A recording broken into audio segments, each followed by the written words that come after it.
DriveThru, and right now we're not alone, Rhea and I. We do have a special guest in the station with us, Murad Rayani. Welcome to the show.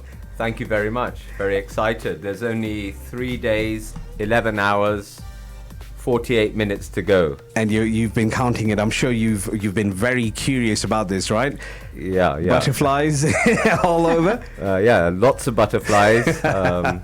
Sometimes I wonder why I'm, trying to do something like this. But if you're in for a penny, you're in for a pound. Let's go all the way, right? Absolutely. So you've been a social activist. You are a social activist, documentary filmmaker who spent years capturing the true pulse of the nation, and you're an independent MCA aspirant for Parklands Highridge ward. Now, I have a few questions for you. Number one being, you're confident, all right? You've said this over and over everywhere, that you are confident in making Parklands Highridge a much, much better place to live in, work in, and settle in. What makes you believe you have what it takes? Well, thanks, Jeet and Rhea. It's great that Radio4 are giving me this opportunity. I think it's very important that we start articulating the issues that matter to Parklands. Mm-hmm. My aim is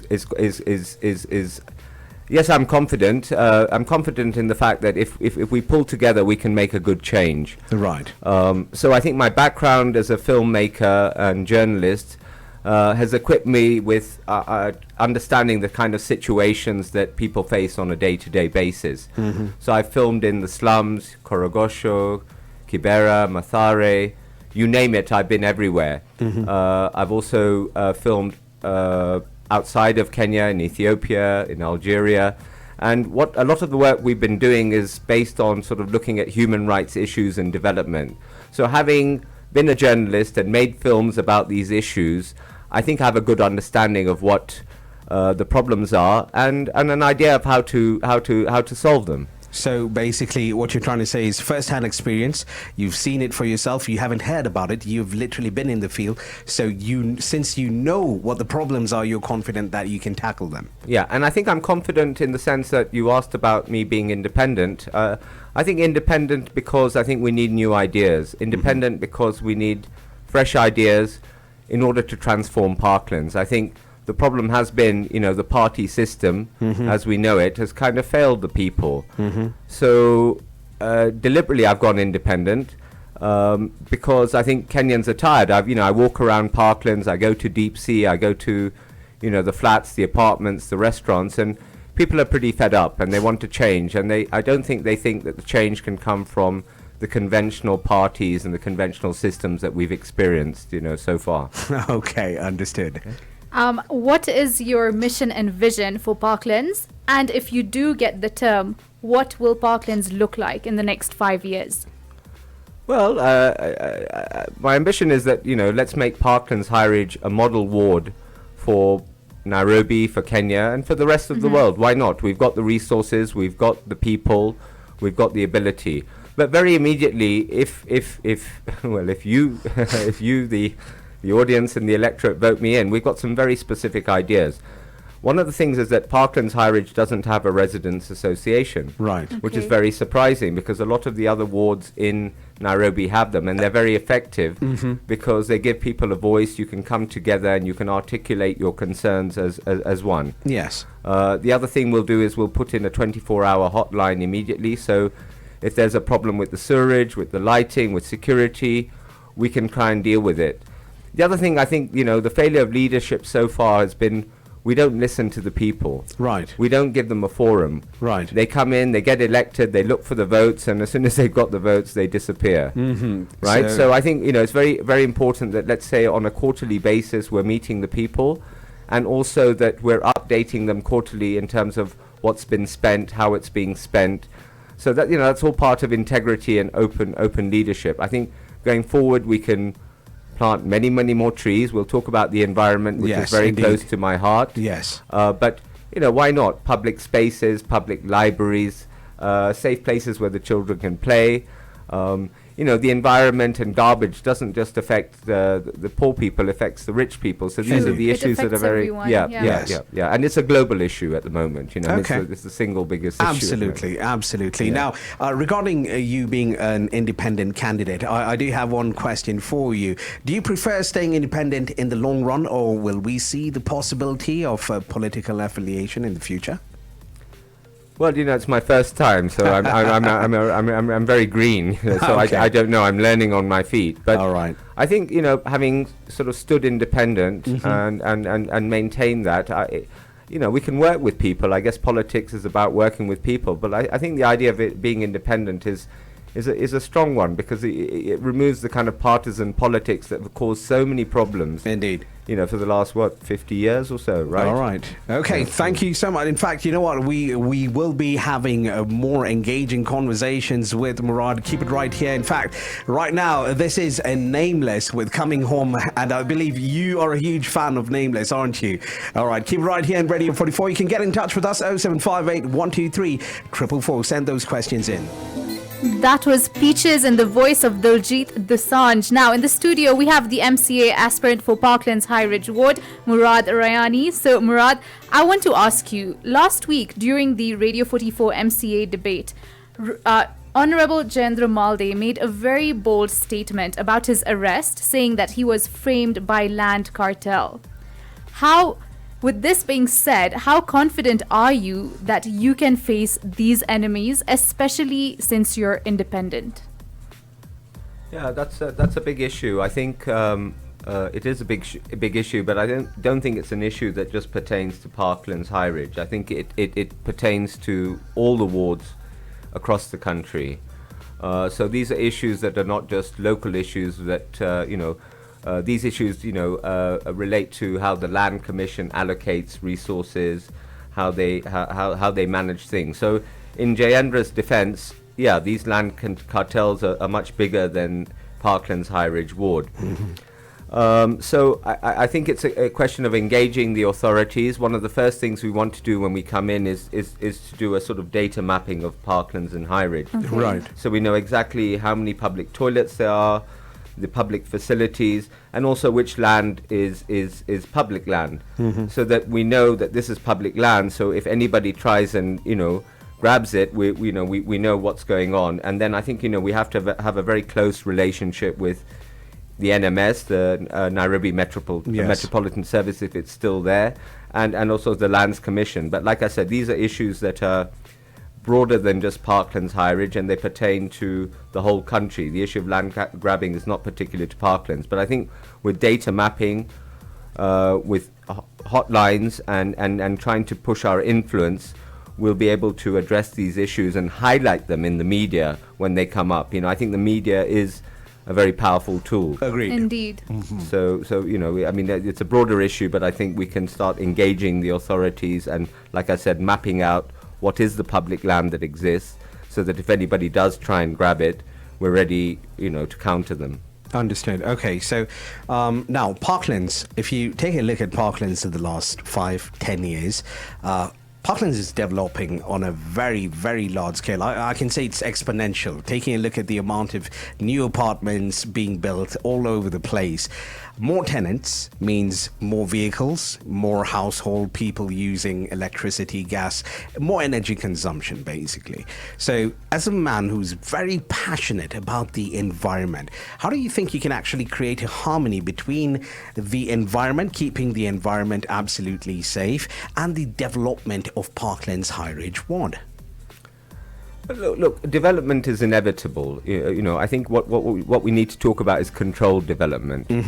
If buildings are going up, let's try and ensure that they are, when they're going up, they're fulfilling the bylaws that are required, because they are there. So we do have laws on the book that do regulate this. Okay.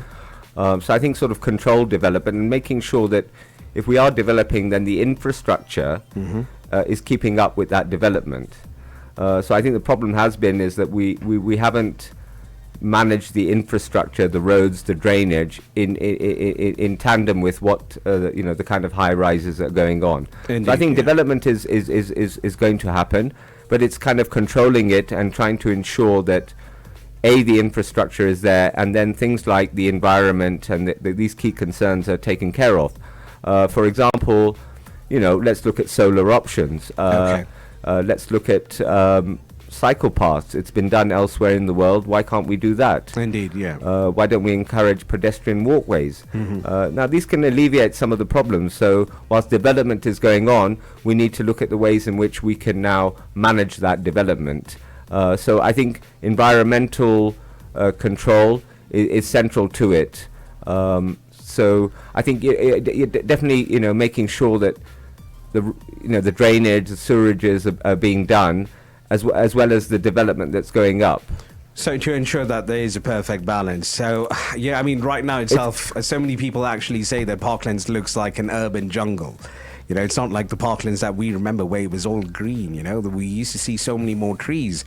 And right now when we have authorities actually cutting down trees as well, it's really turned Parklands into, I don't know, I can say a small upcoming Dubai. Well, I guess maybe Dubai is a bit richer than us. But no, I mean, talking about land grabbing, in fact, the other week I just went, because I got a call from someone from the Arya Samaj. Yeah. So they're on 3rd Parklands, and the government has taken part of the school, but the original compound where the Arya Samaj has a nursery and where people come and meet. Yes. The land their land was grabbed. They started building buildings already, and then they actually came in and cut the trees. Yes. Trees that have been there for sort of 50, 60 for a years. very long time, yes. So I think we need to kind of get. And I mentioned it in the debate, and I mentioned it further. I mean, I think we also need to, as well as sort of cleaning up, we need to create awareness amongst the citizens. This is their responsibility. Understood. And particularly, very quickly, sorry, Jeet, is that we want to put in a program where the children in the schools are being taught about environment, because they're going to be the leaders in the future. They're the ones who can make the change now. Absolutely. So we're looking in short term, but also longer term. Very good, because they are the generation to keep it going and keep this beautiful place even more beautiful. Keep it right here on Radio 44. We will be coming back with a more engaging conversation with Murad Rayani, the independent MCA or aspirant of Parklands, who believes that he can indeed make Parklands great again. I'm right here in Nairobi, and we do have the independent MCA aspirant Murad Rayani, who's standing in to make Parklands Highridge ward much, much better, as he claims. Murad, we actually do have a message that's come in from Salima, and she's asking this: what are your plans for children's playgrounds? What can you do or to make sure that this is looked after? Oh, great, Jeet. I like my quotes. Okay, go on. So this was one I used in a documentary about corruption that we did about 10 years ago. We don't inherit the earth from our ancestors. We hold it in trust for our children. Right. So we have a responsibility to our children. Many of the listeners will remember the Parklands that you're talking about, where there was green spaces and playgrounds. Well, I think, that's what the children of Parklands Highridge deserve as well. So already we are working with the communities. We're working with early childhood development centres, supporting them. I think clean, safe spaces, libraries, places where children can learn, play, learn about art, drama, is all part of building sort of the fabric of society. So they're important, not just in terms of looking after the children, but they ensure that when we go forward, they can get the kind of the livelihood that we grew up with. All right, so expanding on Salima's question, will we be seeing a nice playground for the kids if you are in? I think so. I think we should get in the partners. I think we've got public schools that can be used and can be upgraded. We've got City Park that's just here, perfect Indeed. place. We just need to clean it up and make it safe. When we were in Deep Sea Slum the other day, we asked some of the children, where had they gone in terms of green spaces. Only 2 of them had been to City Park. They hadn't experienced Karura, they hadn't experienced Arboretum, which is a shame. So I think we have specific spaces that are already there, but let's uplift them and provide facilities where children can learn, grow, and play. It's their right. It's a human right. All right. Thank you for that. Going back to the MCA debate that happened last week here at Radio 44, Honorable Jayendra Malde mentioned that there were financial issues with developing the roads around Parklands, and there was a lot of lack of funding. How do you plan to financially manage your ward if you are elected as MCA, and how will that be different to you? Yeah, funding is an issue. The MCA, member of the county assembly, doesn't get direct funds. Okay. They have to present it to a committee that's overseen by the MP that gives the funds. The issue I had had in that debate was that the honourable incumbent said we don't have funds, but to be honest, if you've got 5 years in office and something like a public toilet doesn't take that much funding. This is not rocket science, it doesn't cost that much. We with our own funding, we're starting to clean deep sea. We've got people donating bins. We're talking to people like Containers who are ready to provide public toilets. So yes, funding is an issue, but there's no excuse for not saying that we can't provide public toilets or the very basic facilities. Roads. We buy vegetables from the Mama Bogas next to Diamond Plaza. Yes. It's cheap, it's very good produce, but there's not one public toilet for at least about mainly women, 100 women in that place. I mean, right. It can't be a lack of funding. I'm sure people can find that funds to a couple of public toilets. Indeed. Okay. Now here's the thing, right? So we've naturally with the MCA debate and everything, we got into many conversations with Parklands residents. A lot of them sent in questions. People such as Salima. And one thing that we noticed, and that was sort of unanimous, was that deep sea slums is considered a blemish by many of the residents of Parklands. All right, they believe that the slum is harboring criminals who threaten the security of Parklands. But you don't want to relocate the slum. You don't want to eradicate it. You want to keep it there. But how are you going to manage to tackle all these issues that come with the slum? Well, look, I mean, let's be honest, the majority of the people who live in deep sea are people who work in our houses, either as security guards, either as ayahs who are looking after our children. They're the people who work in the shops where we buy our produce. They're the people who guard us at night. So we can't say that, let's get rid of them, because it's not sustainable. My position is that let's help them. Let's uplift their lives. When I go and walk in deep sea and these slums like Khwaja, which is behind City Park, and Masai, which is near MP Shah, let me tell you something. The majority of the people are honest, hardworking, and they're just looking for an opportunity. Okay. And I think it's the responsibility of the people who are wealthier or better well off to try and help them. And we can do these solutions. We've already said we started collecting the garbage. Chandaria and some of the other people like Norda helping us recycling. So eventually, why not put a recycling plant that provides employment to the people of deep sea? Okay. There are many cottage industries that can be set up that can uplift them. But the majority are people who, just like anybody else in the world, want a job, want to earn a decent living and look after their families. So the idea is to empower deep sea slums to a point where, let's say, no one has to think about being criminals over there. That's your idea of it. Right. Thank you so much. Keep it right here on Radio 44 right now. This is Mika Singh with Something Something, the remix. And we do have Murad Rayani, the independent MCA aspirant for the Parklands Highridge ward. With the elections just around the corner, he believes he has what it takes to make that difference, to make that change. Now, Murad, one thing that we've seen with so many leaders, they make a lot of promises. They say that they're going to do this. Once they get into power, it seems like they forget about things. And I personally believe that possibly this could basically be bad management of oneself. So it's always good to set goals, and you've got a target for a certain period. So I want to hear from you. Is there an yearly or quarterly yardstick that you have set for yourself in case you come into power, that that Murad Rayani, I have done my job? Have you set something like that for yourself? Yes, I think the plan to have quarterly reports, open forums will bring in accountability. I think viongozi wengi wanakuja hiyo siku ya kupiga kura, wanapatia watu ahadi wengi. So they come with promises. Indeed. Ahadi. Indeed. So what I've been telling people is sisi ni watu wa vitendo. We've already started, even before I got onto the ballot, I already started the cleaning exercises. We've been supporting these communities. So come what may, on August the 9th, we're going to continue doing what we've been doing. The thing I really want to emphasize is that a quote from Albert Einstein: bad things happen when good people do nothing.